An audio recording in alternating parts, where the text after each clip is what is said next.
we go ahead and start. Okay. It's hard for me to see see everybody right now. I'm seeing this the speaker. So, but Ginger, if when we get to it, if you'll monitor the hands up and chats for questions, which we'll do at the end. I want to thank everybody for joining us this afternoon. As you've probably figured out, the board is still trying to find the perfect balance for communicating with all of the owners. And this is part of that experiment, a mid-year town hall meeting, which hopefully will complement the year-end AGM. This meeting is obviously an optional one. If you like it and encourage us to continue this practice, we can. If not, we don't have to, but we will always have an annual meeting. So I would ask that prior to approving the agenda, just so you know, we are reserving time at the end for all the questions and answers, as I sincerely believe a lot of the questions will be answered by the presentations. So with that said, is there a motion to approve the agenda? I'll move to approve. Moved by Chuck. Second.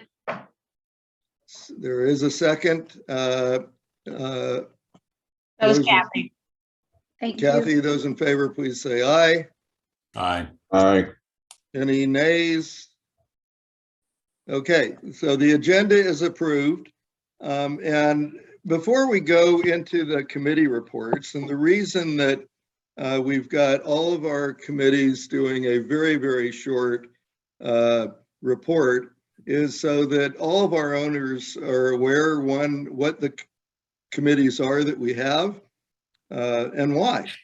I want to thank those that are currently serving on a committee and those that have served in the past.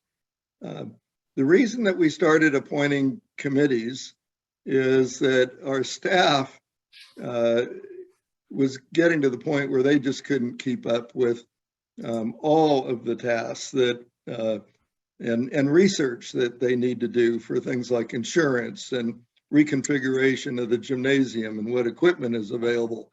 So we found that a committee structure for a working committee would greatly relieve some of that stress and help us get things done in a more timely way. And that's worked well. So our committees are made up of owners, mostly that have some particular expertise or at least interest in a particular topic. There is no budget for a committee. They have no independent decision authority. They don't enter into contracts or hire people. They do report to the full board, and you can hear those reports on our board meetings. And they do that through monthly reports through their staff liaison. So with that said, I would like Larry? to, yes. Sorry, I have two people I need to identify on the call. There is a 916-769-2874 number. Yes, that's me, Kathy Messick. Thank you. And there's a Megan. Yes, Megan Jenks, 11B. Thank you. Uh-huh. Okay, I think we're good other than that. Okay, well, thank you for that. Since this is a noticed meeting of the board, we do keep attendance as to who joins us. Sorry, I've got one more. There's a 209-602-3954. Karen and Forrest Arvig. Thank you so much. Mm-hmm. Okay, I think that's it. Okay, so the first committee report is the real estate committee, and the board liaison for that committee is Chuck Lancaster. So Chuck, if you could provide that report. Will do, Larry. So real estate committee, the members of this committee are esteemed real estate professionals who are also owners at Tonopalo: John Fondazio, Mike Doyle, and Rick Knopf. We were tasked with assessing what the board's role should be relative to our Tonopalo real estate value. And if anything, are there things that we could be doing better? So our findings and recommendations include: we believe that the board is in a unique position to optimize our real estate value to the extent possible. So to provide a level playing field for realtors, we had some favoritism going on. We had some disruptions. We have defined some operating guidelines for realtors to follow to help minimize these issues. Moving on, in our research, we discovered that residence clubs or fractional ownerships such as ours and North Star Club and Old Greenwood, we all suffer a similar fate in that price increases do not trend with the residential market.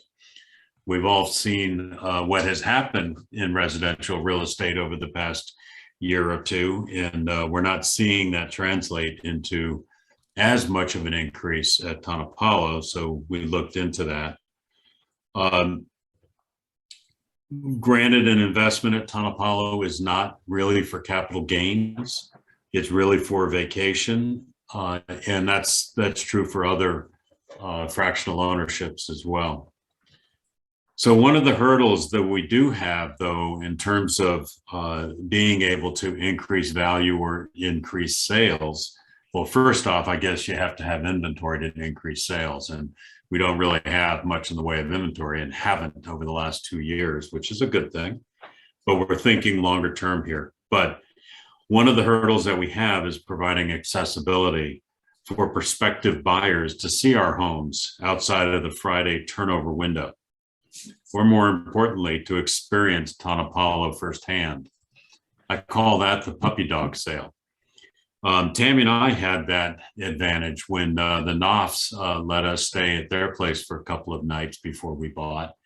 And we were so enamored with the experience that, the rest is history. We're here. So how do we, make that kind of a reality if possible? So we've explored that. In addition, to provide some buyers insight into what a shared ownership concept is, and to address that limited accessibility, we've introduced some expanded marketing options, both owned by Tonopalo or owned by a realtor. Notably, these are brochures that are available at the front desk. And John Fondazio and Dudum Sierra has developed some 360 videos that sellers can use to represent or give a prospective buyer a kind of a virtual walkthrough of their unit for sale.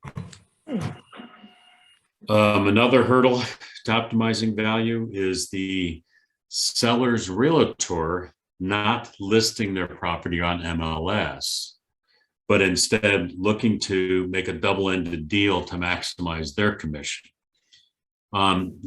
It doesn't really do well for increasing value. Example of that is over the last couple of years where we have had these double-ended deals. The selling price is typically about 10% lower than the asking price. So far this year, we have had 3 transactions, and all of them have been sold at the asking price.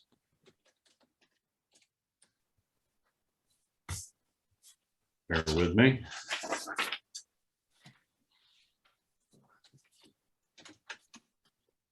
So what we're suggesting here is that for anybody who is selling their chapter that they posted on MLS, it's going to bring competition, which will bring higher prices. One other hurdle is the obvious lack of traditional financing. So we have proposed to the board some financing ideas for them to explore. We also observed that other residence clubs provide some on-site amenities, such as golf and skiing, although we do have a beach and a lake. So we suggested that the board seek value-added activities to further enhance Tonopalo's appeal. So we've got some ideas that we're floating around there and that we're pursuing. That concludes the real estate committee update.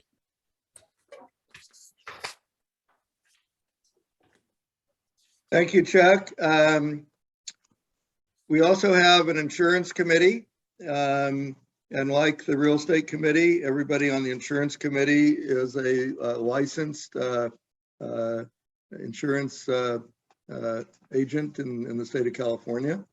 And we don't have a board liaison to this committee since they were working primarily with our general manager, Brad Carter. Brad,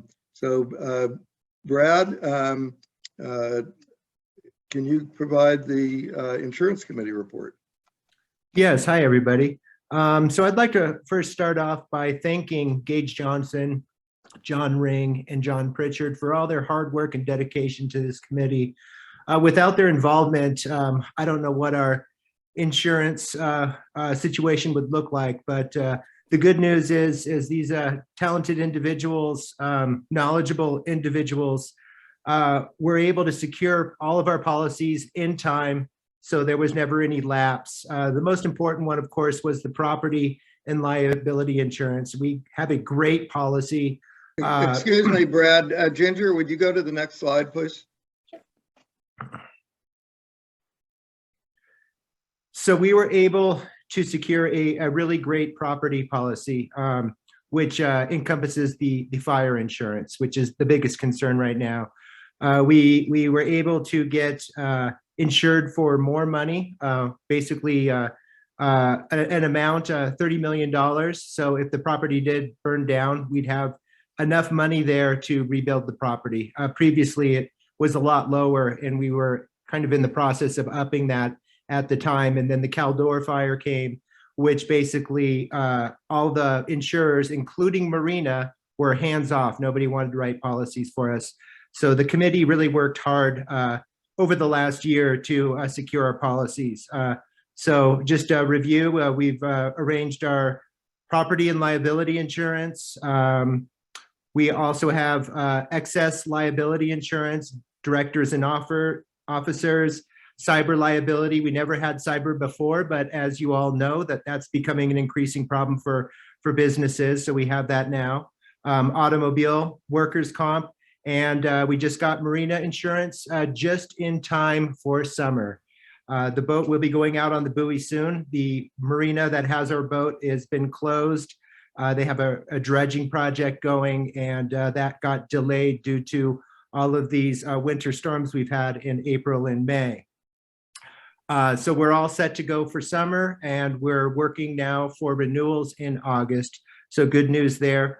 Also, we're working on an additional umbrella policy for the marina policy, something we've never had in the past, just for extra protection.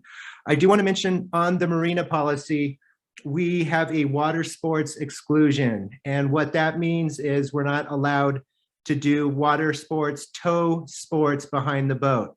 So that'll include tubing, water skiing, wakeboarding, and things like that. That's really unfortunate. But Captain Shane has worked with Sunnyside Marina. And if owners are interested in doing water sports behind the boat, Shane could get one of their ski boats, one of their wake surfing boats, bring it over to our buoy, and Shane will captain that boat and pull you and your children around on that. So we have coverage there. That's really good news. The committee does plan to continue to do risk mediation alternatives with the assistance of me. We're exploring ideas of fire suppression systems, coats of stain or paint type stuff that goes on the wood siding to basically retard it from fire, makes it almost fireproof. So we're working, looking at all angles. We've looked at a fireboat where that would spray water on the property. That really didn't become realistic, but we are gaining some traction in a fire suppression system for the property. That's the end of the insurance committee update. Thank you, everybody. Thank you, Brad. The Interior Aesthetics Committee, the board liaison to that committee is our board vice president, Lori Steele. Lori? Thank you, Larry. This committee was created a little over a year ago for the purpose of providing additional owner input and advice on interior furnishing projects. As you know, because we've gone through a few of them now over the past few years, a fair amount of time and effort is required to determine for any given project what items to replace, what items to look at for replacements, and to eventually get to a decision point. So by bringing a little more person power to the task, we hope we can move a little more efficiently. Can we have the there next slide, please? Please try to keep up with those. Thank you. Sorry, Lori. It's okay. It's not looking like what I thought, but that's all right. Let me just take a quick look at it. Okay, the current projects are, there are 4 that we're currently working on. One is finding replacement carpeting for the bedrooms in all the homes. The second is replacing bar stools in the homes, which are showing serious signs of wear and tear. The third is for selected homes, replacing the media cabinets. The large cabinets that the TVs have been standing on were originally designed to hold components that we don't have anymore. And we would like to, and they are also somewhat banged up from being pulled in and out over the years. So we're looking for replacements for those. And finally, looking at refurbishing the downstairs furnishings in the clubhouse. 2 other projects that are in the wings, as it were, is replacing the wallpaper in the half bathrooms. Several of the homes have half baths in addition to full baths. And the paper is beginning to show signs of its age. So that is a project that is on the drawing boards. Also, the side chairs in some of the guest master bedrooms are showing significant wear.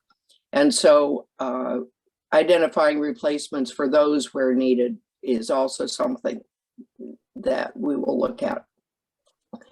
So if you have any questions or suggestions, we've created a website that you can where you can send questions or suggestions to us. It's iac@tonopalo.net, and don't hesitate. We'll look forward to hearing from you. Lori, thank you.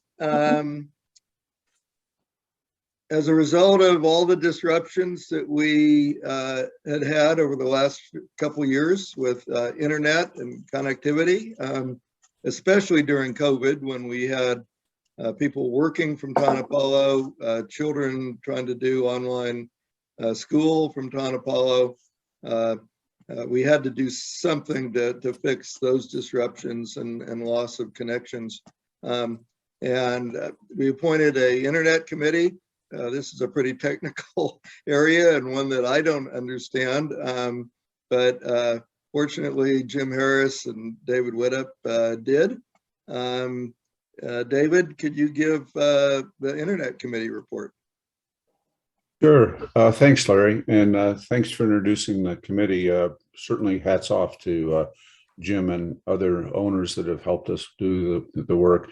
As Larry pointed out, the committee was formed largely around a problem that started to appear before the pandemic, but got pretty severe during the pandemic, and that was associated with bandwidth. And you know, the committee with Brad and his staff doing the bulk of the work, overwhelming bulk of the work, identified capacity as a major issue. And we've taken steps to upgrade the capacity, as you can see, from 100 to 250 megabits, which has more than covered what the peak usage has been so far to date, and is also 250 is significantly higher than, you know, the benchmark statistics would say that we need, but we need what we need. So we're glad it's working. The current, but when we started working on this particular aspect of the problem, we identified that there are other issues as well, some related possibly to the people that we work with the Tonopalo is engaged with to provide internet service, not the provider AT&T, but the kind of the middleman, which is Allbridge. And the current contract expires in July, and Brad has started working on identifying what that contract is going to look like and what some possibilities are. And the key areas that we're focused on in the bottom are more data, of course, more bandwidth. You can never have too much bandwidth. Improving the access point. This second bullet is the key open point that we had hoped that Allbridge would help us with, but they haven't helped us as much as we would like, which is the coverage on the property, and then possibly a broader use of bandwidth capacity. And it doesn't look like you. Okay. So Brad, unless Brad has something to add, I think that concludes the report. You okay, Brad? Yeah, you covered it well. Thank you, David. Okay, thanks, Brad. And obviously, Brad does a tremendous amount of, and his team does a tremendous amount of work here. The committee has been really more on the focusing outside of the organization. What happens on the property is Brad and his team, and they're doing a great job. Okay, let's go to third home. Back a couple, Ginger. We're on Jim. We need to go back. There we go. Nope. Sorry. Other way. Yeah. Sorry. Technical difficulties. One sec. There we go. So next committee is a new committee, the Third Home Committee, which is comprised of John Fondanzio, who is leading that, myself, the board liaison, and on the staff, Ellie, Ginger, and Brad as staff liaisons. If you go to the next slide, please, Ginger. So this committee was just formed in April based on feedback largely that started at the AGM. And some additional owner input, as well as increasing staff concerns about their interactions with Third Home. You've heard complaints, or may have heard complaints, or seen in the documents issues with regard to how we feel some Third Home clients have behaved on the property, and just the general interaction and how well it's worked, as well as other aspects. The charter is obviously to improve our overall experience with Tonopalo with Third Home. And some of the key things were they're offering trades, using keys for trades, and experience with a Third Home organization. We had some comments that they were hard to get a hold of, they were too slow to respond, et cetera. We had an initial meeting with them March 23rd that Brad and Ellie and Ginger and I were on. I think John was there as well. And we reviewed the areas to focus on. Third Home seemed very interested in working with us and improving our experience. They provide us with an overview of some of their materials, which we've already discussed, similar materials, which we've discussed, or we will discuss as being available for us. When the real estate committee mentioned leaving brochures, there's a plan to have Third Home also have brochures that they'll have for us, which is what I was referring to. They reviewed with us some of their plans for their organization and how they want to expand. And most importantly, what happened in that meeting is they agreed on extensions for people that had 6-month keys that had 6-month expiries. We got those extended, and there's discussion about possibly having that broader period for all of ours. We still have to really begin doing the work, and part of doing the work is to survey the owners about the long list of problems, and for LA, I believe, to lead the internal investigation and get the long list, a prioritized list of issues that we have with Third Home and get those down. Once we get those, we'll obviously be reporting that out in regular meetings that we have every month, as well as at the AGM. But the next thing I think that all the owners should be looking for, in addition to, if you had an expiry date on your keys, you should have been notified of that already. You should have also have received in the mail an indication showing how the weeks are rated from a Third Home perspective, so you get an idea where the biggest bang for your trade week is. And then there'll be the owner survey, which will be upcoming here in the coming months, and the staff survey within the organization. So that pretty much concludes the Third Home Committee update. Again, a lot of activity in a short period of time here. Really pleased at how well Third Home has responded, at least initially. Okay. Thank you, David, and thank you for jumping on that issue with the extension of the lost keys. We found out about that actually at the one of our meetings. I believe it was the AGM meeting, and we were unaware that people had been losing their rights during COVID when they couldn't use them. So thank you for jumping on that. I've already heard from owners that they are very appreciative of the fact that those have been extended. Our newest committee is looking at the gym facilities, and Chuck, you are also the board liaison to this committee, so please give that report. Will do. So starting off with, we have 2 new owners, Molly and Frank Napolitano, who bought in Unit 12. They have a tremendous amount of experience in building and managing commercial gyms and rehab centers. And so when they heard that we were thinking about this, they graciously stepped forward and bringing their expertise to bear here. Jim Harris is also helping us out on this. He's had some ideas in the past, one of which is relocating the glass walls to surround the little sitting area that's just outside the gym, up against the railing overlooking the lobby downstairs. It should be fairly straightforward, and we're just waiting for a bid to come back from Incline Glass. Brad, I don't know if you've heard anything from them yet or not.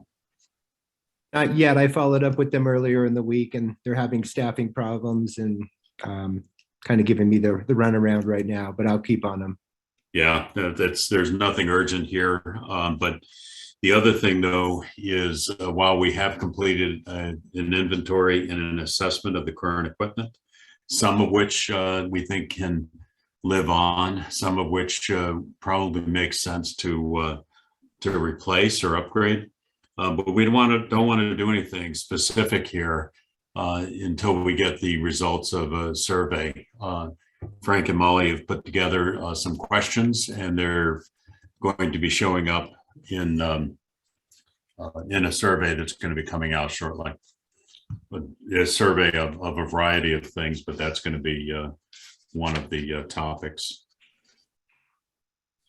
So that's it for the gym. Frank or Molly, anything else that you want to add to that?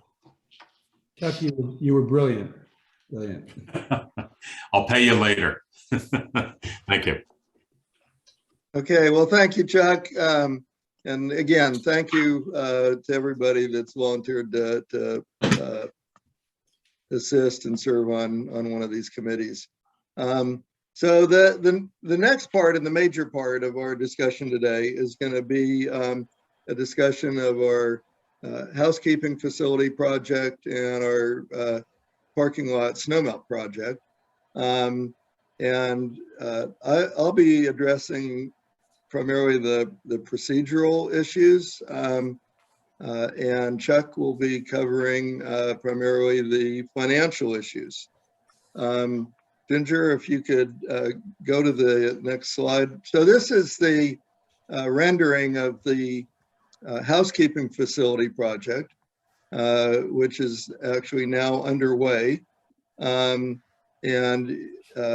As you're looking at it, the clubhouse entry doors are to the right. This will be a permanent structure as permitted by TRPA. The structure we currently have was a temporary one, and if you want more detail about this structure, Brad can certainly provide that, but it'll have plenty of storage, it'll have heating, it'll have electricity and lighting, and really make things much more efficient for our housekeeping team. If you go to the next slide, this is where we are now. So at a board meeting on March 29th, there was a vote by the board to move forward with both the housekeeping and the snowmelt project. Subsequent to that, Sawtooth Builders was chosen as the general contractor, or actually, no, it was at that same meeting. And in a March 31st email to all owners, we summarized the decision that was made with the what you're seeing there at the bottom of this slide. And as a result, we got a lot of questions. We got quite a few comments.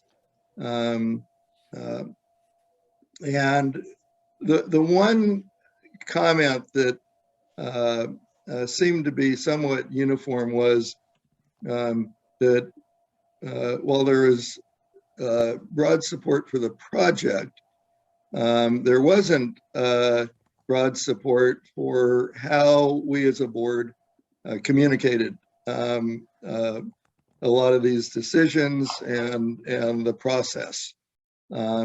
So we've looked at that very carefully. That's part of the reason for this meeting. And depending on what some of your comments are and answers to some survey questions that will follow this meeting, specifically with regard to communication, we clearly want to not only make sure that everybody understands what the board has done and why they've recommended what they have, but also figure out what is the best balance for how we do communicate. And again, that's the reason for this meeting. The next slide, please. So one of those questions was, why did we pick Sawtooth Builders? And as part of complete disclosure, Sawtooth Builders is owned by Rand Carter, Brad Carter's brother. We had obtained 2 bids. A third company assured us that they would provide a bid. But when it got to crunch time, they said, no, we're too busy. So we ended up with 2. They were essentially identical amounts. One general contractor was located in South Shore, as were a majority of their subcontractors. And because the bids were indistinguishable otherwise, we picked the general contractor that was using local subs and was also located in North Lake Tahoe. Sawtooth already works with many of the subcontractors and vendors that we already use on the property. There was an interview process, reference checks, all the things that we would do for whatever general contractor would be selected. Next slide. The schedule for this project was modified because of the communications that we received after our end of March memo to everybody. And as a result of that email, there were a number of concerns about disruption to the parking lot and what the impact would be to the enjoyment of our owners during the summer when they had already made their choices for summer weeks, many of them having guests and family joining them. And after taking that under advisement, we decided to split this project into two parts, greatly minimizing the disruption to the enjoyment of all of us that are going to be there this summer. And that meant starting with the housekeeping facility as soon as TRPA would allow us to start construction after the winter hiatus. And that project is underway. We've deferred the parking lot snow melt until next spring. It won't be feasible to do that after October 15th due to the TRPA winter hiatus requirements. So that would be the soonest that we would start. And hopefully, like the housekeeping facility, whatever disruption or the major part of disruption to the parking lot would be before the summer demand. Next slide.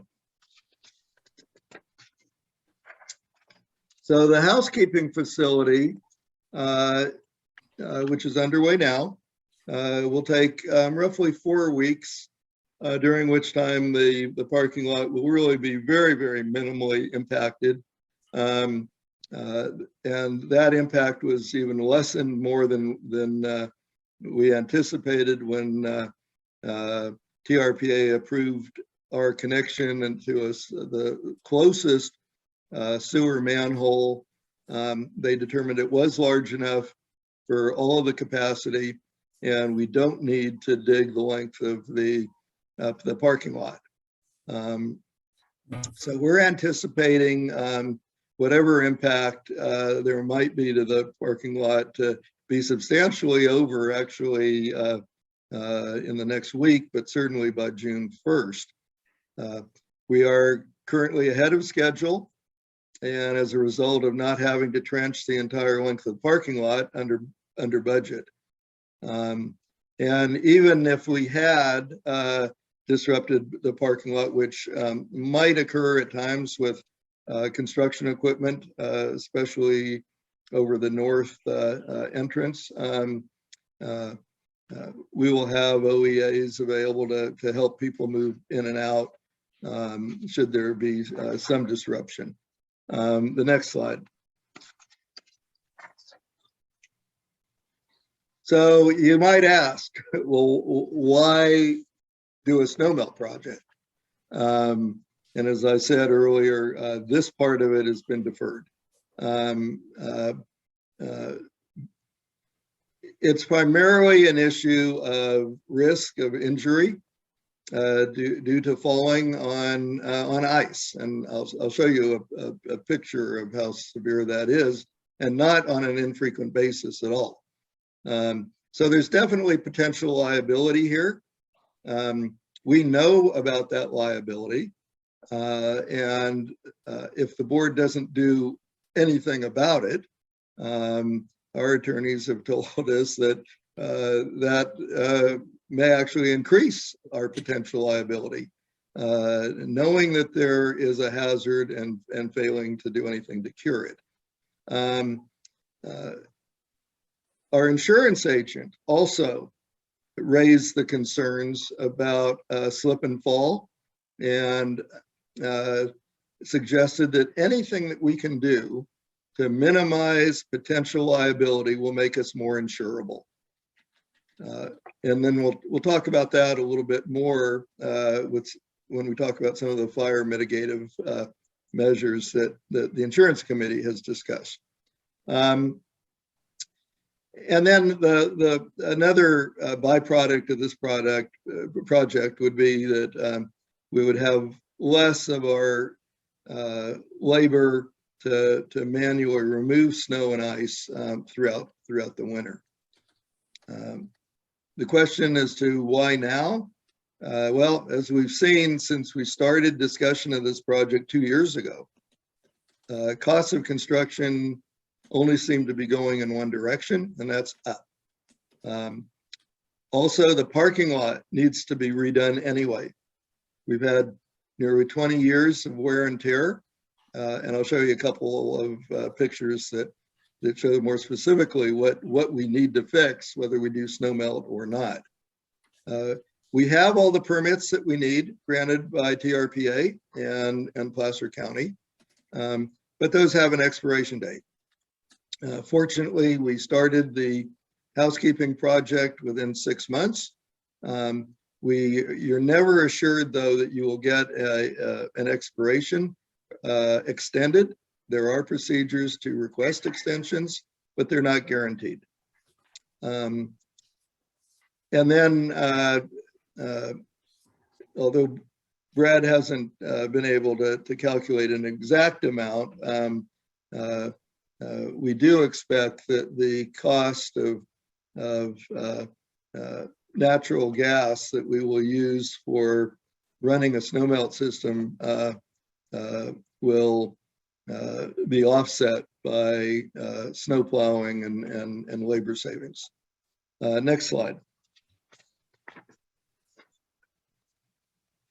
So the project is a hydronic system. The boilers to run the system will be located in the housekeeping facility. The feed tubes will come out of that facility into the parking lot and the sidewalks in front of the clubhouse, going all the way down to homes 9 and 10. Replacement of the sidewalk, the curbs and pavement associated with this project is all part of the snow melt project. And while I'm talking about this, some people may be thinking, well, what about the other sidewalks? What about the other pathways? And let me just remind everybody that the hardscape around the pool and the barbecue already has a hydronic system. The other pathways are either south facing, which are not a problem except in very, very heavy snowfall, or are covered. So we don't have the same problem that we do, for example, in the parking lot, which is north facing in the shade and accumulates a lot of ice. The owner impact for this project, we anticipate that the parking lot will be, at least at times, partially closed for 5 weeks. We can certainly try to do the major impact work all at once at the beginning of this period when there's less demand, and then hopefully have available to us half the parking lot at a time. How that actually gets scheduled, we will certainly do the best we can to minimize that impact. But the plan would be that we would start on May 1st, 2023, and be finished with the project by mid-June. There are 2 ways that we can fund a shortfall between allocated SB 800 funds, which were already earmarked for this project, and the actual project cost. One would be a bank loan, and the other would be a special assessment. A bank loan would be a 4-year loan. A special assessment would be collected in 2023. And Chuck will review both of those in more detail. Next slide. This is a picture of what we're faced with every winter. You can see that the parking lot areas that are mostly in the shade have snow on it. It hasn't melted off. It hasn't been burned off by the sun, and underlying it in many areas is ice. Next slide. And this is what you see. If you blow off the snow, there is ice. It is black ice. It is extremely slippery. And we've had many of your fellow owners fall. Fortunately, we have not had a serious injury to date. I think we've been lucky. We've had board members that have fallen as well. This is the what's happening to the curbs. You can see where moisture now gets through those cracks underneath the curbs, the asphalt, and as it thaws and refreezes, pushes up the concrete, the asphalt, and creates cracking. Next slide. This is just one of many of those cracks in the curb. Next slide.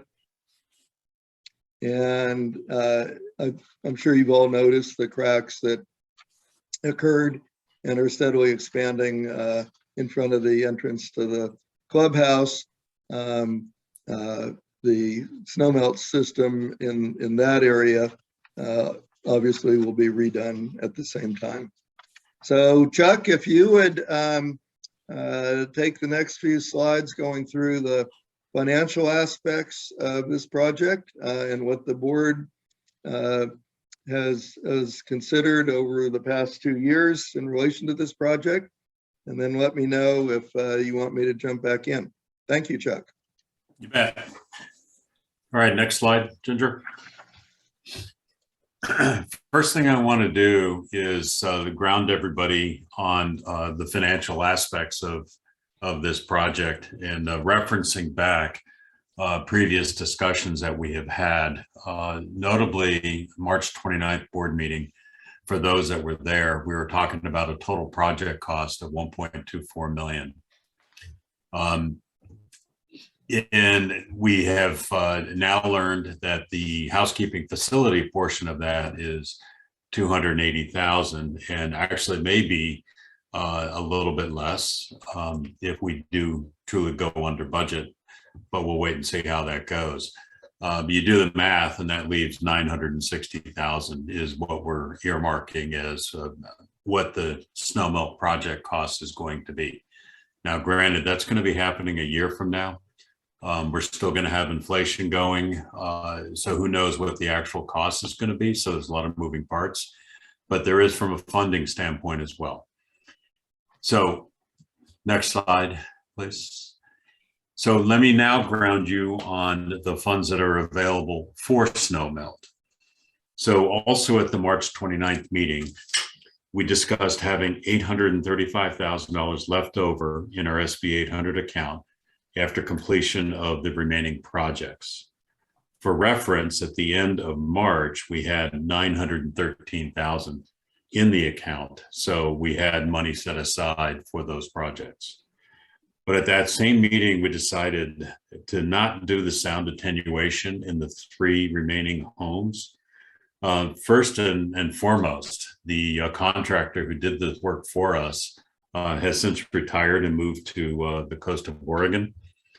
And we haven't been able to find anybody that can do that work, as well as we've come to realize that the remediation is not as effective as we would have liked it to be. So we're not seeing really a bang for that buck anymore. So That means we've got another 65,000 that we can add back into the pot to play with. Let's take out the housekeeping facility costs, the 280,000, and if it's less, again, that gets added to the snow melt amount. But the other thing that is new information that I have just received recently from our accountant is that the Paycheck Protection Program, the government program for COVID early on, those funds that we have been forgiven per their program guidelines, that's 148,000 we've had sitting in the bank, and that is now available for us to use at our discretion. So if you do the math, that says we've got $768,000 to play with. Does that make sense? Well, we'll get questions at the end. So next slide, please.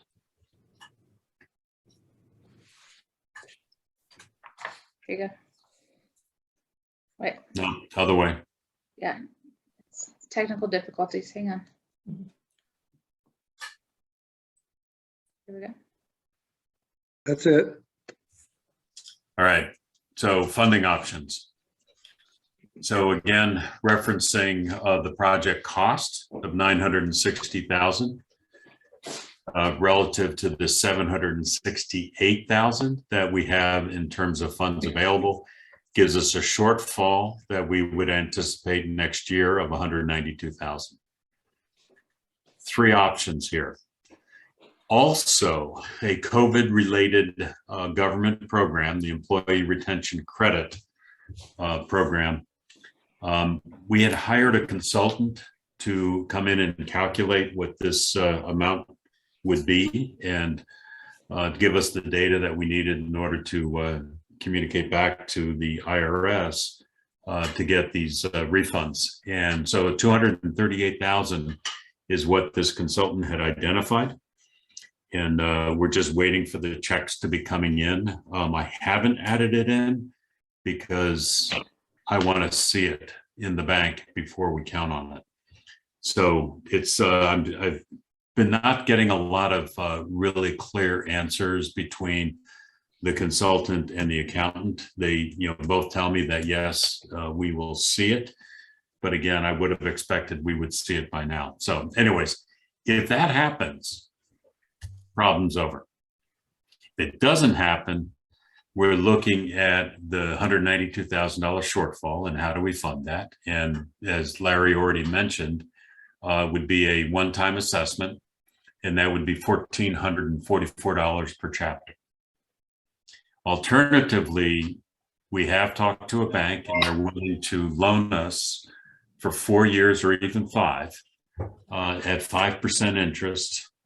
And now granted, that 5% interest, this was like 2 months ago. So full disclosure, that may actually end up being higher if we go this route. But anyways, at 5% over 4 years, it would cost each chapter $1,590. And we would handle that by adding $398 per year per chapter to the dues in years 2023 through 2026.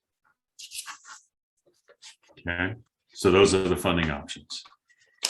So we don't want to leave this conversation without talking about some other concerns that we have about Tonopalo and what's going on. Brad has already talked about the fire defense. Next slide, please, Ginger. So, I'm not going to get into a whole lot of details of what Brad has already talked about. He's done a great job covering that. But bottom line, any one of these alternatives could cost us upwards of $1 million or more. And we may not even alleviate our insurability risk due to the insurance company's policies of no coverage zones. We got really lucky thanks to all of the people in the insurance committee and the talent that was there in what they were able to do this last September. But if we have a repeat of a Caldor fire or, anything, actually, it's already starting down in Laguna Niguel, it's going to be, this coming year could be a problem. Granted, we wouldn't have anything in place by this time next year, or by the time we would get new insurance. But point is it's going to continue to be a problem. So, I don't think we can walk away from fire defense as a concern, but again, we're not sure to what extent it's going to help anyways. Another option we considered, next slide. There you go. Thank you. Reserves. So our replacement reserves, bolstering these replacement reserves might be a good idea. The reserves were depleted more so than we had anticipated due to unforeseen costs during the furniture replacement project, such as sales tax and shipping, which was not envisioned in the original component costs. Just so you know, the reserve database has since been updated to include these factors and is now built into the data that we work with. And given that we've just completed the furniture replacement projects, we consider healthy reserves as anything above 60% for the next 10 years and would look to drive to a minimum threshold of 50%. And that's 50% fully funded. The current reserve balance is $1,067,000, and that is 41% fully funded. So we are below what we would want to see at a minimum of 50%. Now, if anybody has questions about what does fully funded mean, we can talk about that in the Q&A. Ginger, next slide, please. You can go, keep going. There you go. All right, so I'm going to show you 3 different data slides here. The first reserve slide, this has no dollars coming from SB 800. This is as we're doing business right now. As you can see off to the right of the box or to the left of the box, year-over-year changes in our contribution to reserves. This is not HOA dues in total going up, but this is the reserve portion going up. So for 2022, we've already implemented this at a 15% increase over 2021. And that increase equates to $1,747 per chapter per year. And that is saying that we're at 41% funded. Then we see for the next 4 years, we're going to have to increase the contribution to reserves by 25% each year, 20% in 2027, and then 10% in 2028. Over this 6-year window or 7-year window, we're going to collect an additional $3,883 towards reserves per owner across those years. That's a reference point that I'll come back to on the 3rd slide. But even then, in 2028, we just for the first time click over into that 50% minimum threshold at 52%. We do not see the 60% until 14 years from now in 2036. Second slide, please, or next slide.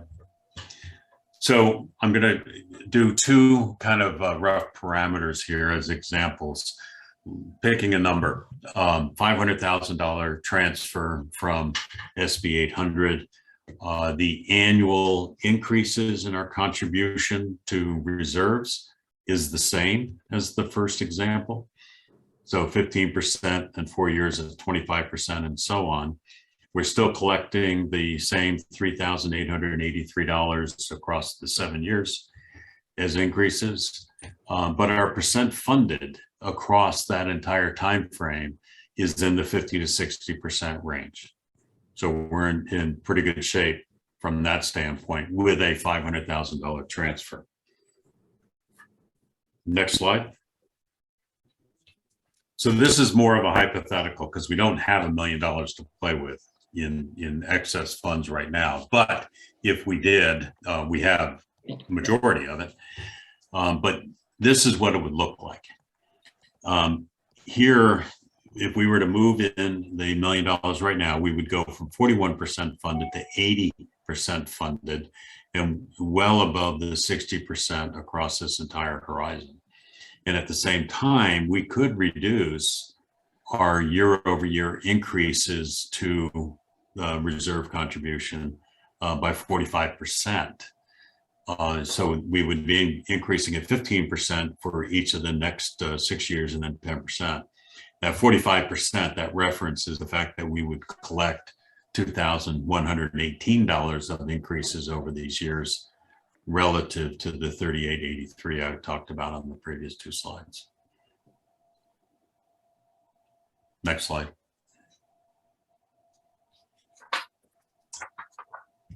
Okay, thank you, Chuck. One of the questions that the board has considered numerous times over the last couple of years, what is the optimal deployment of residual funds?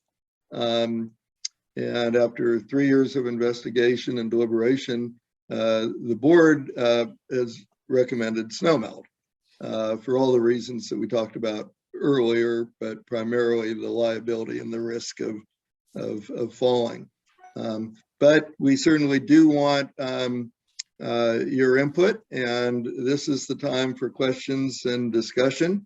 The first question that I saw on chat was from Mary Lou, who asked if there's been consideration of adding snow melt to the pathway that goes from the clubhouse around the corner to home 3. We've talked to Brad about that. Brad has felt that the fact that it's covered, it's not the same level of concern as some of the others, but obviously inherent in Mary Lou's question is the fact that there are times that is also slippery. And Brad, I know you don't have it at your fingertips now because it's been, I think, a year or maybe 2 years since we got that amount, but maybe we should pull out what that amount would be to extend it down that pathway. The other thing that we probably need to look at again would be the heated mats. You see them a lot in Colorado, especially in the front of hotels. I've seen them in front of the Embassy Suites in Colorado Springs that are, you buy them in whatever length you want. They are mats that have a heating element in them, and they come on automatically when there's a combination of moisture and freezing. They plug into an outlet and work quite well. And if the pathway to home 3 is an area where we might want to consider that as a solution, I think the area that goes around the north or southeast corner of the clubhouse, that's in the shade as well and is partially uncovered. I think we need to have that discussion further, and Mary Lou, I hope that was responsive to your question. Brad, the question about, let's see, I think Chuck answered the one on attenuation. There's a question, Brad, about the operational costs of the Tonopalo boat. Are you able to address that? Well, I can kind of answer. I don't have the numbers in front of me. I can get them, but the Tonopalo formula is covered by the revenue it generates. So it has a separate account. So it survives by the cost, the hourly rate to use the boat. That money goes into a account that covers the maintenance of the boat, the engine work, the gasoline, the storage, and the captain's labor rate. So then beyond that, it always has a little bit of a reserve component left to it, so we can continue to fix things and buy things for it.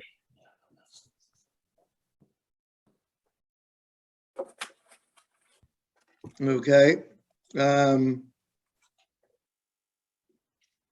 There's a question, Brad, about which units will not get sound attenuation. And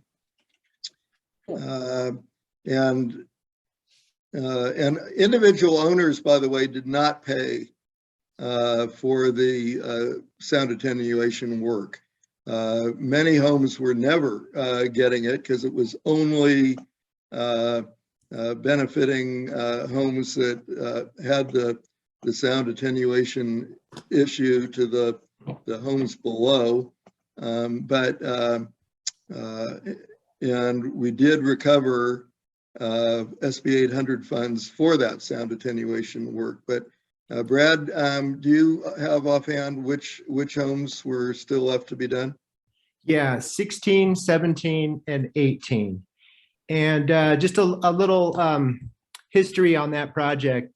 They used engineers with sound producing devices and sound recording devices to come up with a before criteria.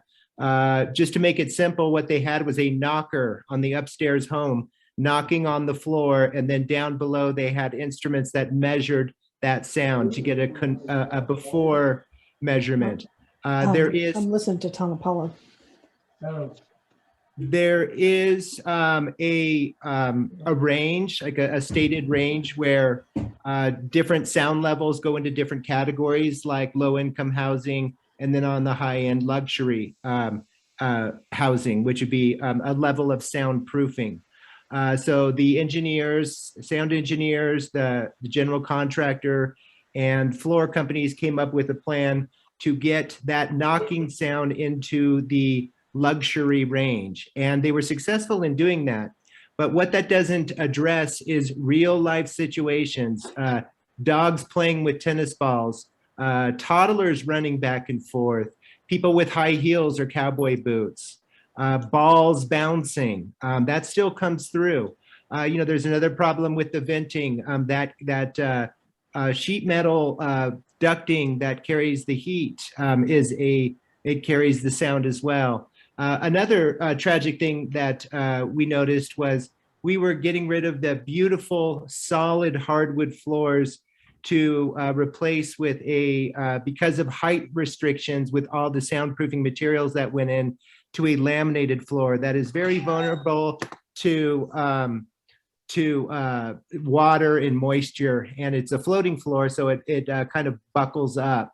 So we also got feedback from some owners that own in both 13 and 14, and they've experienced living under home 13, which is a home that has been soundproof up above, as well as 14 that has not. And they said there's no noticeable difference. And their recommendation was to bring that up to the board and say that they didn't feel that it was needed to do. I agree with them.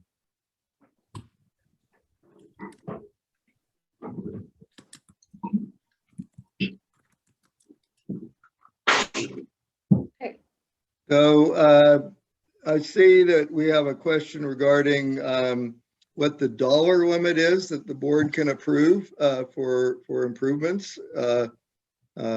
So an assessment does need to be voted on by all owners if we were to go that route, because an assessment is backed by your title to the property.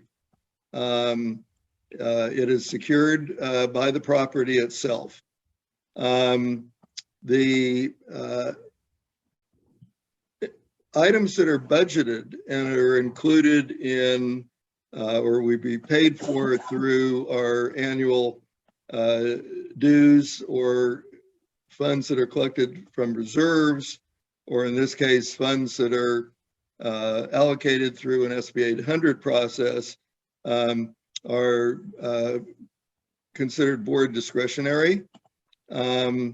And those do not need a vote. The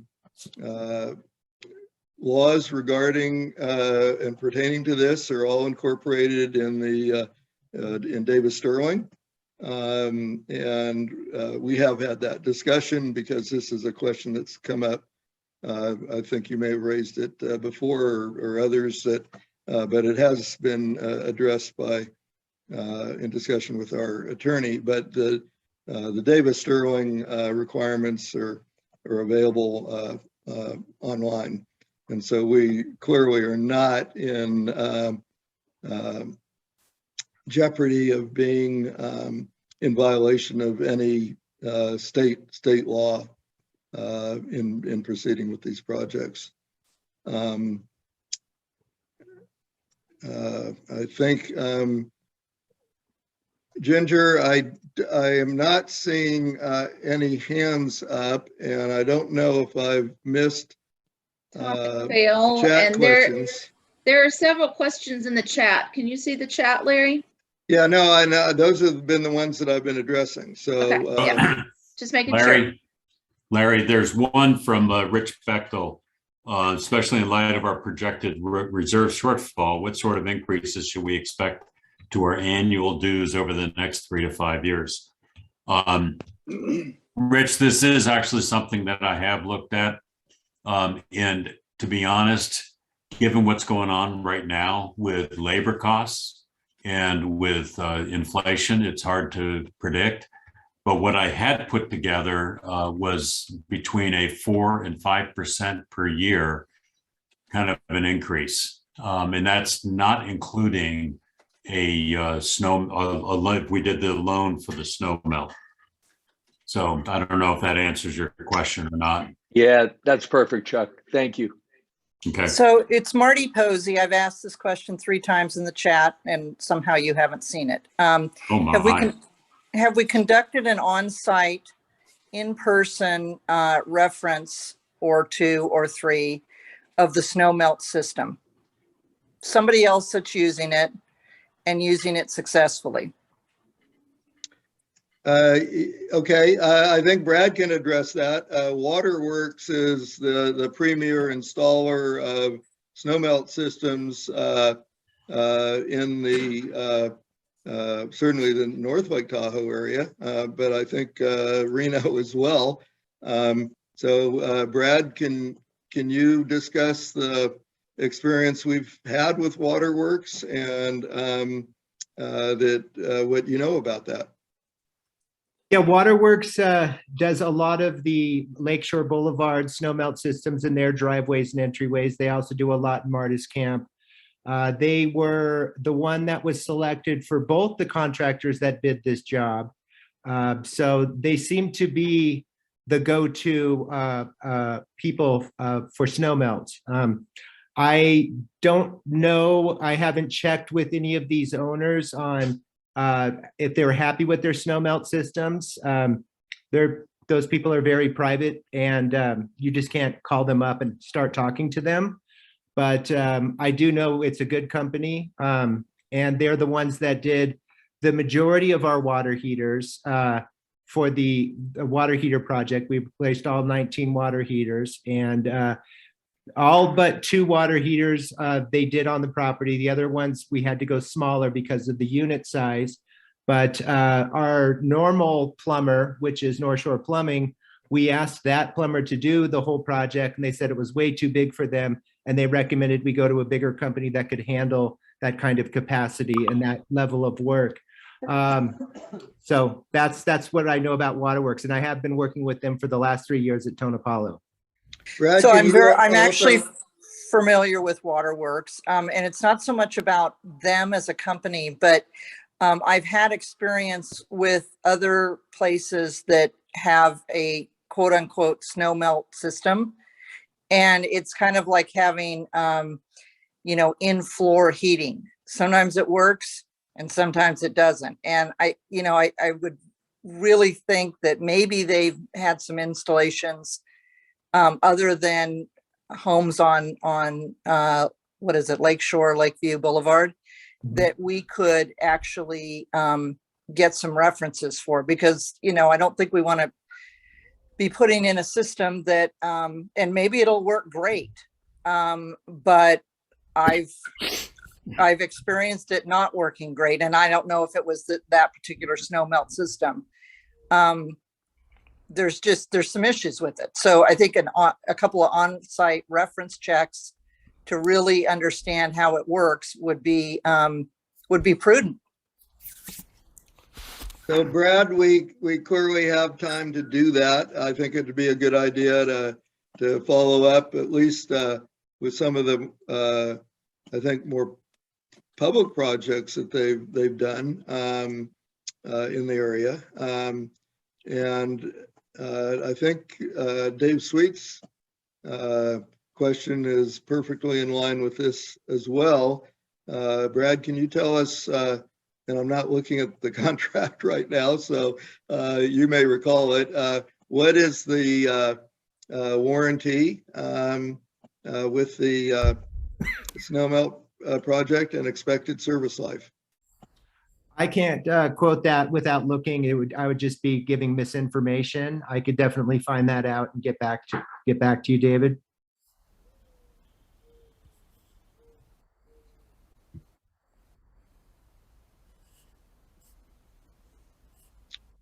Okay. So we will follow up with that and let everybody know. My recollection is. Hi, I'm holding. Hello? My recollection was that it was 10 years, but I'm not, I think the equipment is and the labor are two different warranties, but if you can look that up, Brad. And I'm looking to see, Ginger, there's some new ones that I think have come in. Larry, Tom has his hand up. Okay, go ahead, Tom. Yeah, Larry, question regarding the water sports coverage. And it's, got about three areas to it. First of all, I think last year we paid about $300 for a couple hours for just tubing and kind of like cruising the lake or so, around. And I'm wondering, with using somebody else's boat this year, what the cost might be. And I guess follow-up question to that, is tubing really considered a sport? I mean, I consider, skiing to be a sport, but is tubing really considered a water sport? And then the last part of my question would be, well, what about the water trampoline, kayaks, and paddleboards? Okay, good question. I can answer that. Tubing, yes, it's not a sport, but it's a tow activity. And that's what the exclusion is anything towed. You could give someone a rope behind the boat and pull them and drag them in the water. That's a towable activity. So unfortunately, now the price of the Sunnyside boats is way more. We've wanted to keep the rental rate or the hourly rate of the formula very, very low for owners. So we do it just to cover costs and then just to have a little bit of reserve to handle the unexpected. Sunnyside boats are brand new. They're over $100,000, state-of-the-art wake surfing boats. They're very expensive and they're in business to make money renting those boats. So that will be a more expensive option than going out in the formula. We also have access to boats that can be delivered to our pier where owners can rent them themselves and drive them themselves. Okay, so what about the water trampoline, kayaks, and paddleboards? Those are excluded or something? Is that? No, kayaks, paddleboards, sailboats are not in the exclusion, nor is the water trampoline. So, okay. Yeah. So as you know, the kayaks are out on the water's edge right now. We traditionally wait for the paddleboards until it gets a little bit warmer because there's higher risk of people falling off the paddle boards, and then of course hypothermia in this cold water. And then the last ones to come out are the sailboats, because you can get those way out into the middle of the lake and then turtle those and have people in the water. The water trampoline, we are scheduling to get out there for Memorial Day weekend. That's traditionally the time we get that activated. So we'll see that on a buoy really soon. Okay, thank you for your responses, Brad. Sure. So I see a question asking if it's legal to charge a, well, they say initiation fee, but I guess it'd be a transfer fee as part of a sale of chapters. And I don't know the answer to that, but I will refer that to the real estate committee, and Chuck, maybe you can look into that. I am aware that cooperatives very often do that, but I don't know the answer to that. Dawn asked if we can self-insure for the risk and fall coverage. And we have looked at that, and the answer is no.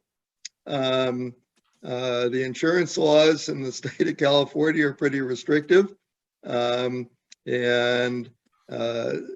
you have to be licensed in some way to self-insure if you're not an individual. And the insurance committee also tells us that our risk is getting insurance for fire, for the property, for the marina, even auto, that are just not,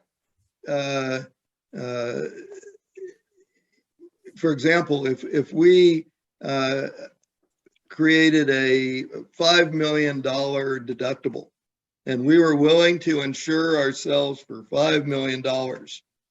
We went to the insurance committee and said, aha, that would probably make us pretty desirable, wouldn't it? And they came back and said, no, because if you have $30 million in coverage, the insurance company is still going to have a potential risk of 25. And if you are out of their coverage zone, they are not going to write insurance, and that goes to all insurances. So we, for example, tried to insure our property when we were unable to get insurance, and we're actually without it for several days last September, and asked the insurance companies if they would insure us for all risks other than wildland fire. And the answer was very quickly back to us, no, we are not able to do that.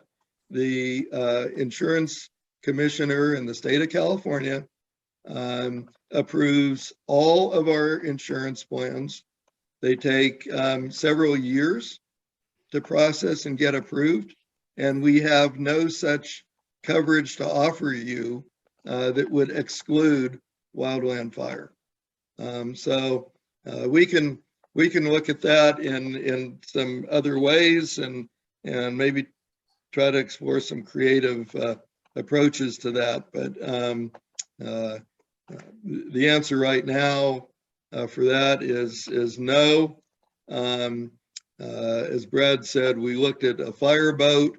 The current fireboat that actually is I guess operational in Lake Tahoe, it doesn't have a spray capacity that will launch as far as our structures. So that wasn't a possibility. And putting a dome of sprinkler systems over the entire property might help us protect the property, but it's not going to do anything to ensure that we're insurable. And there are some initiatives apparently to try to amend that legislatively in California, but they're not getting a lot of traction yet. So I'm not sure if that completely answered that question, but it's a great thought and one that we've already tried to pursue. And I'm looking, Ginger, help me if I'm missing some. I'm looking through these. Third home. So that's one of the question about third home is it really in the best interests of Tonopalo to continue a relationship with third home or other companies that do offer similar products. And it constantly comes up that the more we do that, the more we're limiting the use of Tonopalo to our own owners. That is one of the charges to the Third Home Committee, is to survey our owners, to try to solve as many of the issues that we can, but make sure that our owners are as fully as informed as can be, and that we survey our owners as to what their needs and desires are with regard to third home. So let's see. I'd actually like to be on that committee.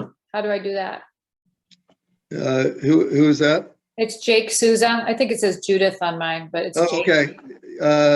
Okay. Hi, Jake. Hi, how you doing, Larry? I'm going to ask Brad to reach out to you on that one.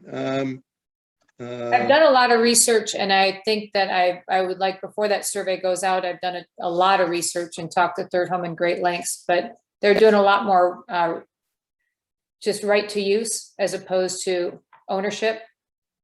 And I'm really concerned about that diluting the property value, to be honest with you. I don't want to be affiliated with I understand your concern. Great to have you on the committee. Perfect. Thank you. And I think, and I just wanted to mention, in addition to this particular committee, which is the second newest to the Gym Committee, we're also considering adding a communications committee so that we don't inundate owners with information, and we communicate in the very best ways that we can. Somebody asked if there's any possibility of getting a ping pong table on the property. And Brad, maybe during the summer, it'd make sense to put it out on the beach somewhere. That's not a bad idea. And I know that that's come up before, so let's put that on your list to see how we solve that one, Brad. Okay. Larry, are you ready to do the survey? Well, let's see. Yes, the last question I have is somebody says we're looking forward to the spring survey. Third home is getting more costly, and the quality is not comparable to our homes. Lori, can you, before we go to the opinion survey, can you let everybody know what the plans are for our next owner survey? Actually, Larry, I'm not sure I can, because up till now, the only thing I've heard is that at some point there would be a spring survey. So we haven't really begun to consider what might be included or when it might go out yet. So what do we normally do as far as annual surveys? In the fall, after Labor Day, because the thinking on that is pretty much everyone uses their summer week, so they will have had a recent stay and thus be well positioned to respond to questions about how their experience went. That is less true in the spring. I think the feedback that we've gotten from recent owners is that It would be more feedback about the committees and those subjects, the gym, third home, those types of things that owners are asking about and were brought up during the retreat. So the gym committee has suggested a spring survey so that I guess they can move forward with some of their recommendations to the board. Let's, Brad, I think what we need to do is, I think what we need to look at now is what committees want to do surveys and how urgent they are, because I think Lori is correct. We've tried in the past to do one survey and incorporate most of these things in that survey. So we'll have to look at that. But once, Brad, you come back to us at our board meeting and let us know what the requests are from the committees, we'll be able to respond. And then the last question that just popped up had to do with fire prevention off the table. And clearly, a fire can be catastrophic. Absolutely. The insurance committee has advised the board that we not proceed to try to either self-insure a large deductible or that we invest in other mitigative measures that are somewhat less proven at this point, until we know that our insurance companies will continue to renew our policies. And that is the big issue there. They're not going to make any commitments. They don't offer 4 or 5 year policies anymore. They used to give you a discount if you locked in your policy for multi-years. They do not do that anymore. And we're pretty much at the whim of their cancellation provisions, which is actually being considered now in the state legislature, because we as consumers of insurance really are disadvantaged in that. So, okay, and then, okay, third home survey, that came up again. Yes, we will consider that, and that may be somewhat timely. So Ginger, I want to thank everybody for giving up an hour and a half. Ginger, if you will go ahead and do the opinion survey so that we know what some of your views are, and we can certainly follow up in more detail at some other time.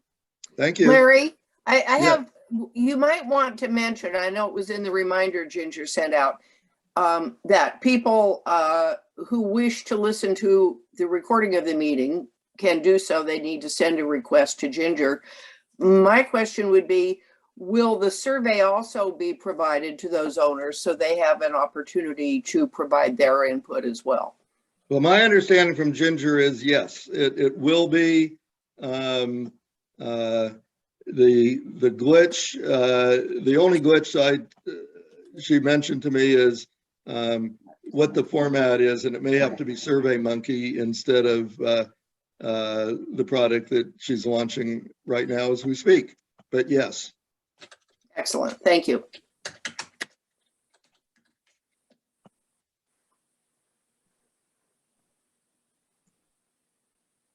Ginger, why don't you walk us through this? Can everyone see the poll? No? Yep. No, Brad, you're gonna have to put it up, I think. Okay, so I see it. Okay. Sue, can you respond? Well, I don't see any questions.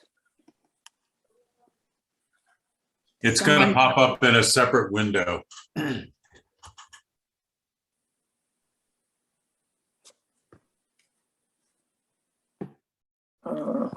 We've gotten one response. Has someone figured it out?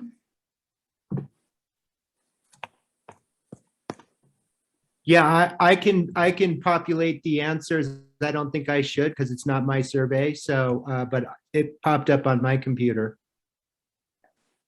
Well, it is definitely not on mine.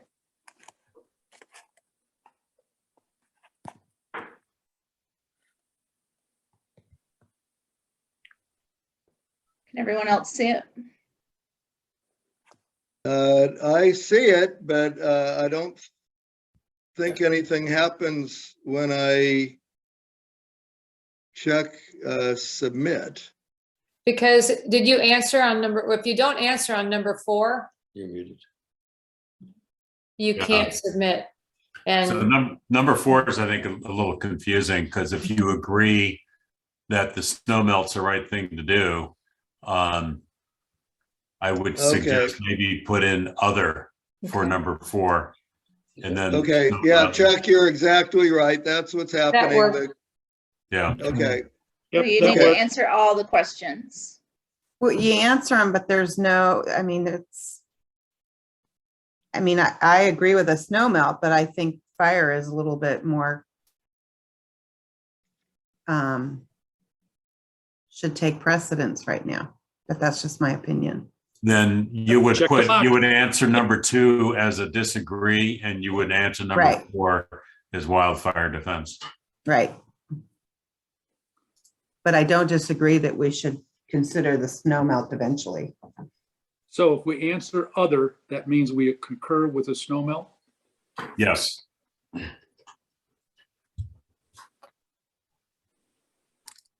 anyone else have any questions right now about how to answer? Good. so Ginger, how many survey responses do you have at this point? 26. Nice. And we have, 29. that's 3 of them are us, Brad. Okay. We started with 46 on the call. So we dropped off dramatically towards the end.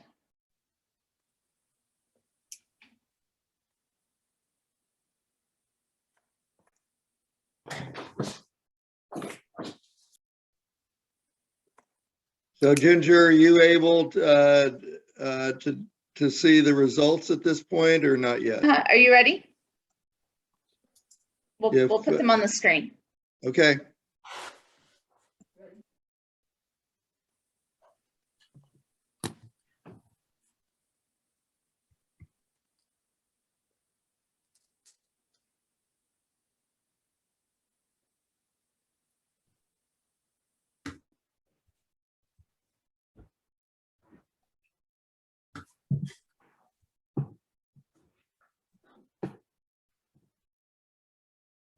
Tom, I can't hear you if you're speaking. Like it came back endorsing the snow melt decision. And that communication wise, it's been about right or too little. But So, okay, well, Ginger, make sure this is on the agenda for our next board meeting. And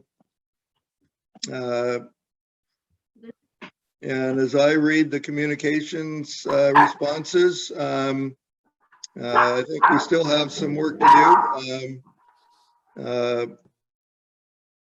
And maybe the approach there is to go ahead and form the communications committee and get some advice from, we do have some owners that have volunteered to serve on that committee who have expertise in communications. That's what they do for the corporations or major employers they work for. So we have some work to do there. Okay, and as Bob Hurley just suggested, we will be able to provide this to those that have not joined us today.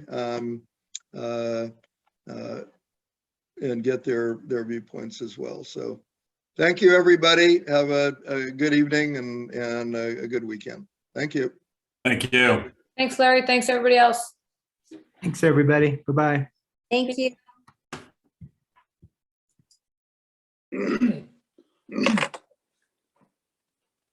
Your time. Or do you want to watch the news? Go ahead. But I think we've lost the world news. I thought the world news was 6:30. Okay. You go for it and I'll kind of look at the, Well, I'll look at this. Oof.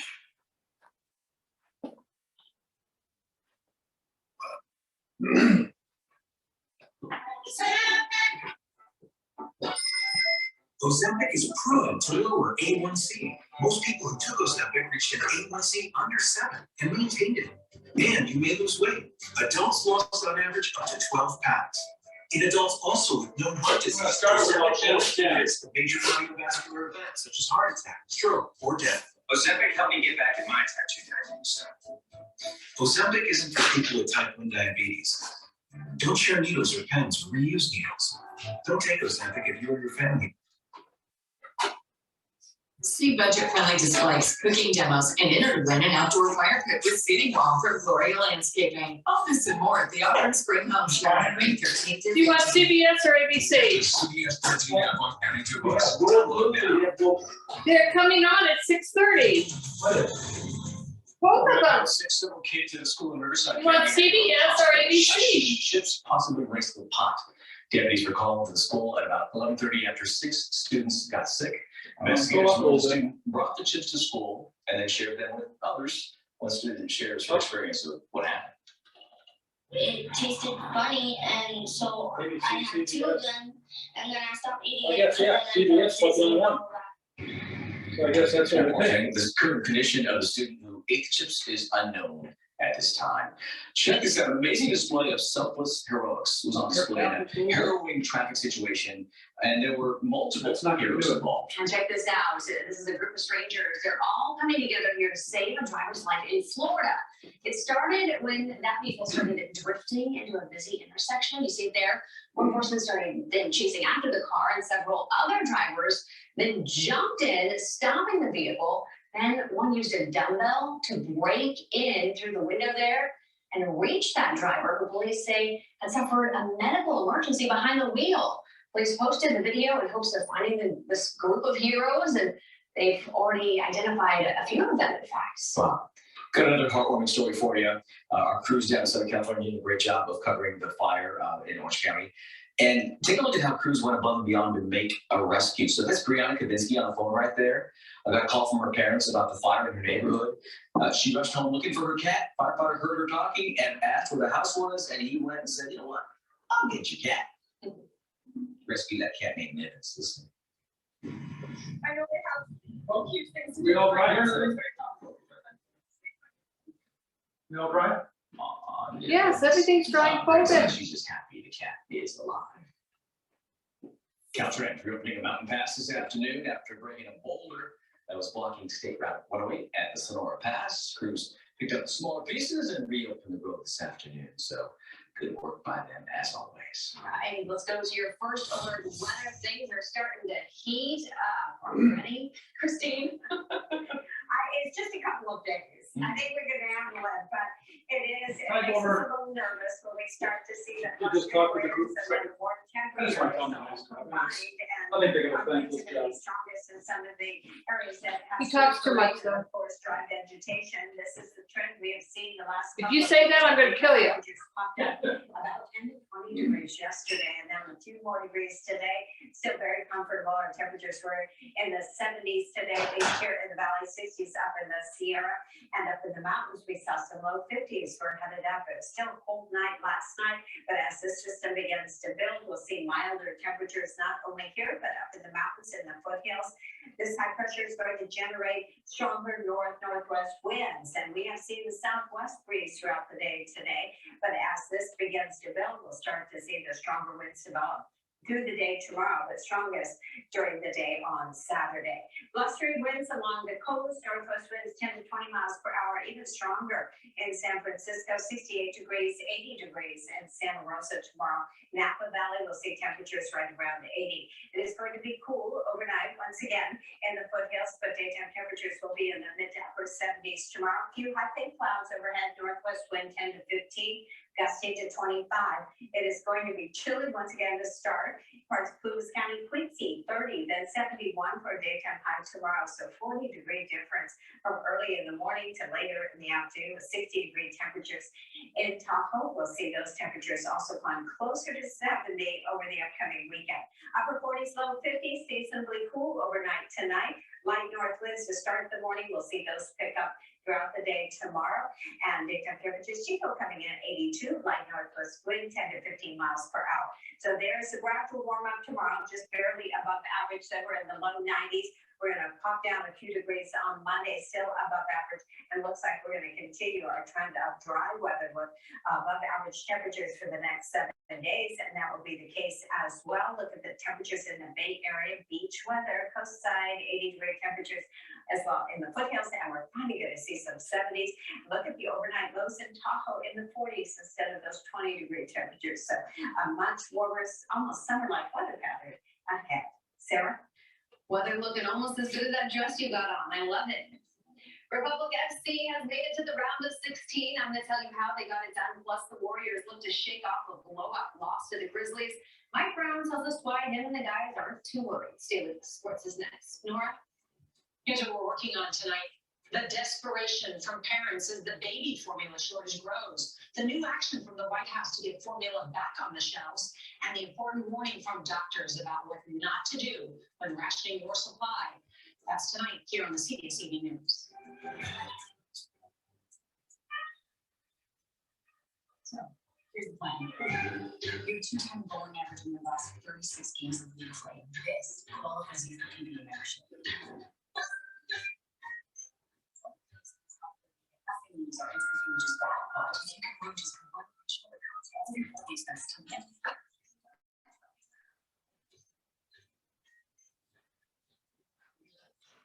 CBS and streaming on Paramount Plus. The first step in selling your home is to find out how much it's worth. HomeLight uses the same tools banks and lenders use and is connected to the nation's best real estate experts. Find out how much your home is worth at HomeLight.com today. There's a sign on the door. George said board meeting in progress, but I knocked on it. Nobody answered, so. Anyway. Senator Brian Dolly stands with Donald Should we?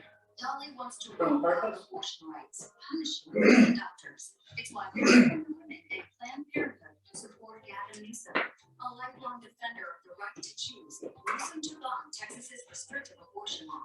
Newsom will keep California at the forefront, protecting and respecting women's rights and women's health. Important healthcare announcement.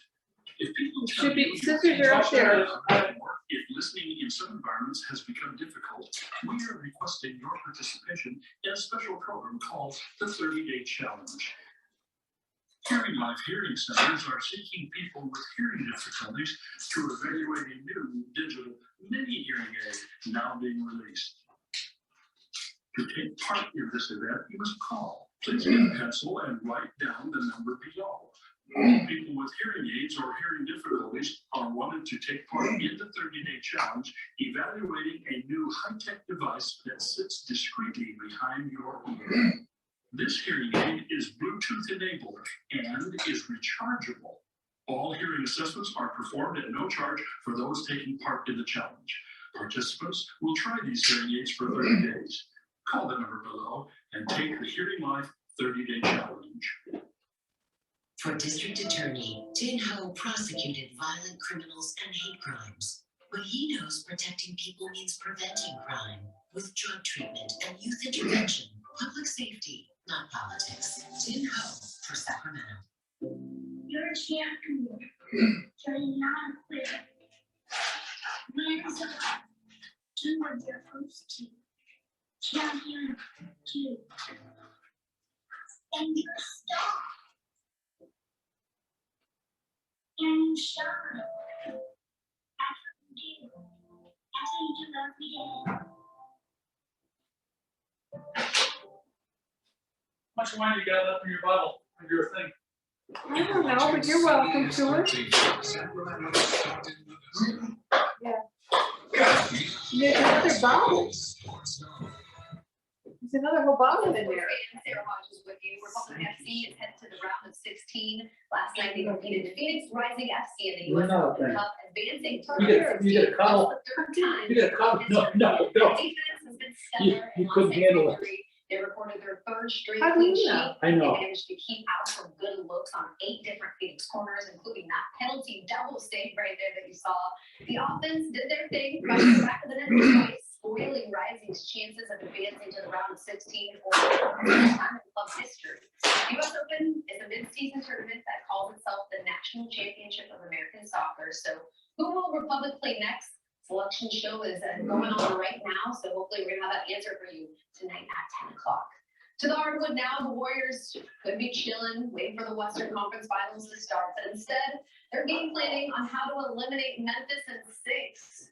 Yikes! John Morant, he's out with an injury, of course, but it doesn't really matter. The team has gone 20-5 without him. We're used to seeing the Dubs come back from being down at the half, but the Grizz outscored them 42-17 in the third quarter alone. Last night was ugly. This dude says all the time, championships are hard to come by, and if that path to championship was easy, it's gratifying. You get people crying and get emotional when you get there because it's extremely hard. The Warriors aren't doing very good. Yes, they are. They lost big time last I night. think the Warriors made it semi-interesting. They lost 3 now. And it was over after that. No, we lost 2. Lackluster performance. Well, it's But 3 like Pierce said, just go back up. They have a chance to close it out at home tomorrow. You can't. Fingers crossed. They can redeem themselves. Been down that road. Thanks. Revamped arcade and mini golf center is now open in Rancho Cordova. Check it out. CBS13 got an inside look at Sacktown Family Fun. This used to be called Monster Mini Golf. Now it's a backlight mini golf course with a theme. Yo ho ho ho, hole in one for me. And a mermaid thing. And revamped party room. I just see that one. Renovations here. Speaking of Other one. renovations, when COVID hit, we used to be deciding, you know what, because everybody was shut down, obviously, we got a break, and so we just basically redesigned the whole thing. So I got it in from head to toe, and we put it in the mermaid theme, as you can see, and then we just kind of ran it from there. Looks cool. That's all. I gotta find out what channel it is. Spaghetti Factory. We'll be right back. Watch CBS News Sacramento on your Apple device. It's so easy. Go to CBS. Better get my asparagus ready. Step instructions. My name is Malia Cohen, but some call me the budget hawk because I protect taxpayers by cutting wasteful spending. Some call me the corporate watchdog because I make corporations pay their fair share. And some call me mama. I'd like you to call me controller so that I can make sure tax dollars address our homeless crisis, protect our environment.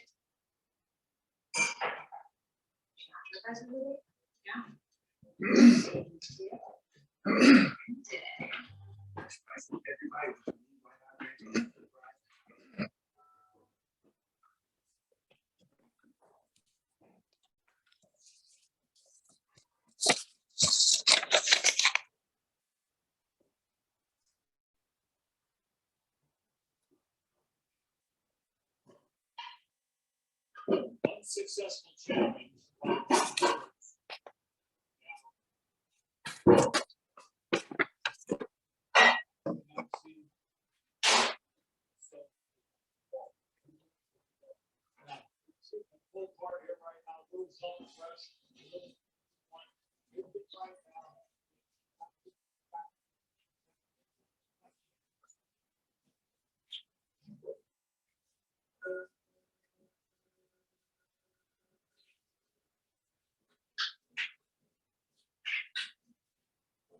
Complete control. Only you will save taxpayers' money.